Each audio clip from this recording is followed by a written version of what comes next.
how Satan became the god of this world. So, if a lot of you guys read the book of Corinthians, you know the book of Corinthians states that Satan's the god of this world. You know, the Bible makes it clear that the enemy is the god of this world in the book of Corinthians. I believe 1 Corinthians 4, verse 4. So, the Bible makes it clear that Satan's the god of this world. But here's the confusion a lot of people get. A lot of people, they think that when somebody's talk about God, that they automatically talk about the Almighty God, the Most High God. You know, the God of the universe, the God who created the heavens and the earth. You know, that's what a lot of people, especially celebrities, they could go up on stage. They would go on stage and thank people and thank God and say that they dedicate this award to God. And people would think that they talk about the Lord Jesus Christ. They'll think that they talk about the Father, the Son, the Holy Spirit.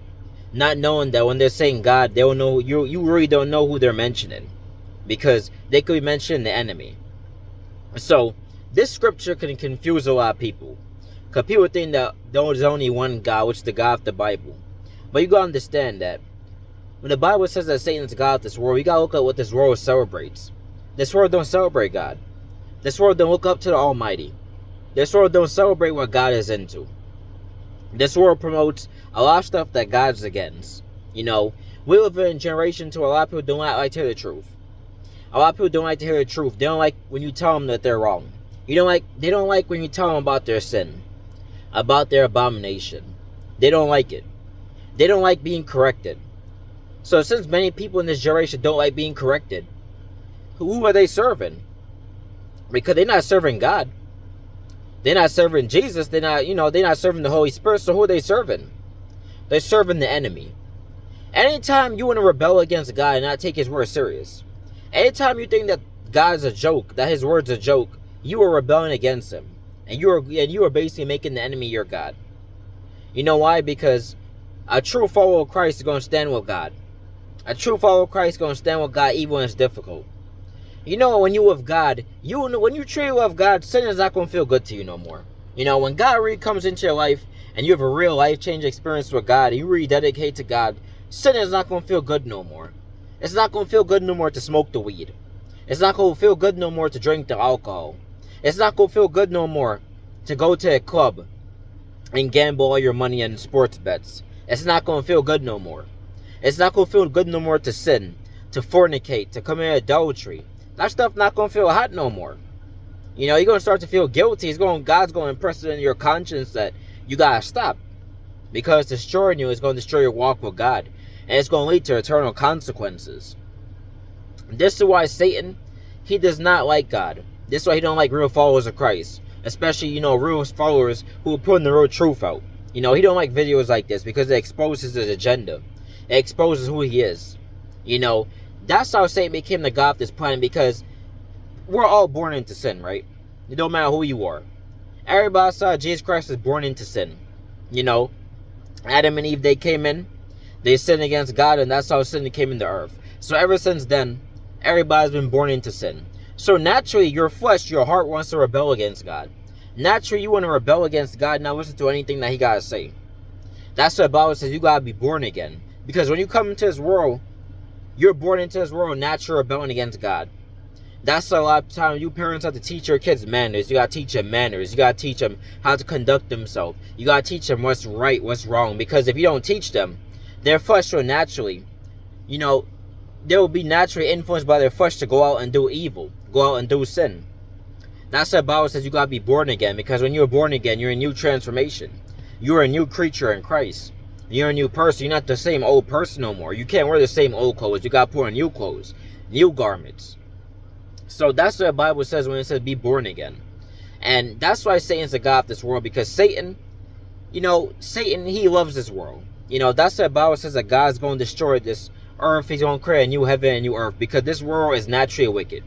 You know, for y'all who keep up with the news, look at all the stuff that's happening. Just yesterday in Atlanta, we had somebody walk into a school and kill a bunch of people. I mean, not kill a bunch. He shot a bunch of people and one officer died. Just last week in New York City, somebody just walked in a building, shot the whole place up. Like, 4 or 5 people ended up dying, including a police officer. Well, you know, same day, Las Vegas had a mass shooting. We had all these things, 9/11, all these different bombings, all these different terrorist attacks. So you gotta understand that due to all the stuff that's happening, How can you truly not understand that Satan is the god of this world? Many people, they're influenced by the enemy more than they're influenced by God. And when we say that Satan's the god of this world, we're not saying he's above God. What we're saying is he's in control of this universe.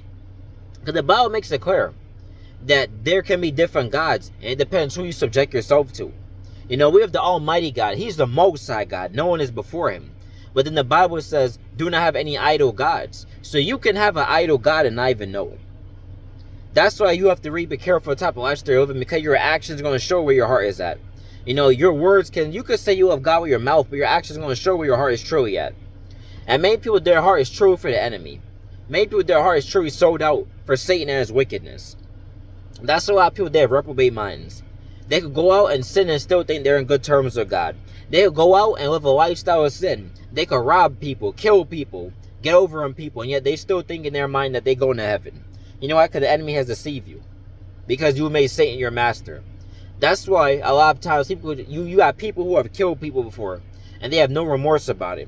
Because Satan is their God. Because they're blinded to his schemes. Look at all these drill rappers promoting all this music, promoting violence and murder and sexual promiscuity. Because Satan is the god of this world. That's what he promotes. He promotes sexual sin. He promotes fornication, adultery. He promotes pornography. He promotes the homosexuality and lesbianism. He promotes the weed smoking and getting addicted to crack. He wants all of that. Because he wants people to be addicted to that stuff. Because Satan knows if you're addicted to that stuff, if you die, you're not going to heaven. And the thing is, when you tell a lot of people this stuff, they don't want to listen. A lot of people talk about, you're judging me. Oh, thou shalt not judge. That's scripture everybody loves to run with. Thou shalt not judge as my life. Well, guess what? That's exactly what the Bible says, that Satan's the god of this world. Because this world, they love Satan. They love his devices. We're talking about people who are of this world. You know, the Bible says that followers of Christ, he has chosen us out of the world. So even though our physical bodies are in this world, our spirit is not. Our soul is not. Our soul is the Most High God. We locked in to where God got to say. No matter how difficult it could be, no matter how, you know, how rough it could be following God, we locked in for life. Because we in this for God. We in this for the kingdom. We love God so much, it's not ever about our life no more. It's about his will.